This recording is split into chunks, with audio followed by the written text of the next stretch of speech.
Kim, pilit mang ngumingiti pero mababanaag mo pa rin ang lungkot.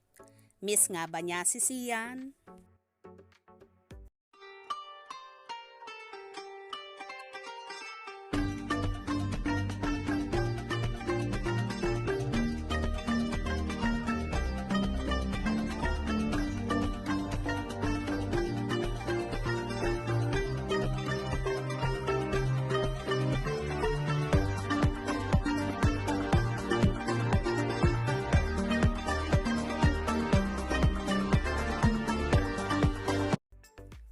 Kahit pa, sabihing ngumingiti at pilit, maging masaya ng kapamilya actress na si Kim Chu. Pero mababanaag mo pa rin sa kanyang mga mata at mukha ang lungkot na nadarama. Magkakasama ngang nag-celebrate ng Christmas. Si Kim kasama ang kanyang pamilya sa Balesen Island.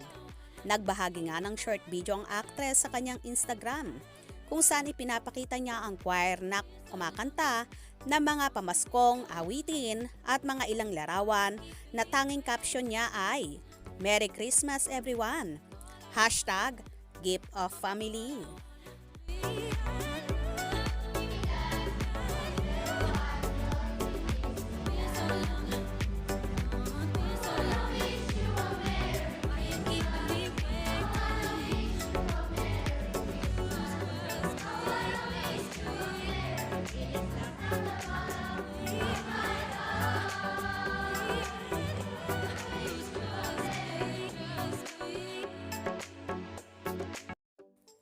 Kasama niya sa mga larawan na yon ang kanyang mga pamangkin at pamilya. Kitang-kita mo kay Kimi na malungkot pa rin ang kanyang aura.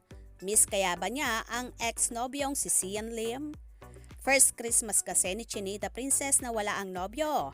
Dahil sa 12 years ng kanilang pagsasama at pagmamahalan ay palagi nga silang magkasama sa ganitong okasyon.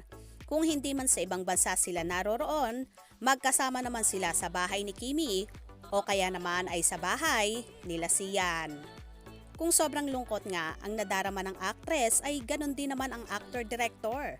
Kung saan nag-Christmas lang siya sa gym at puro pag-e-ehersisyo lang ang ginawa ni Sian.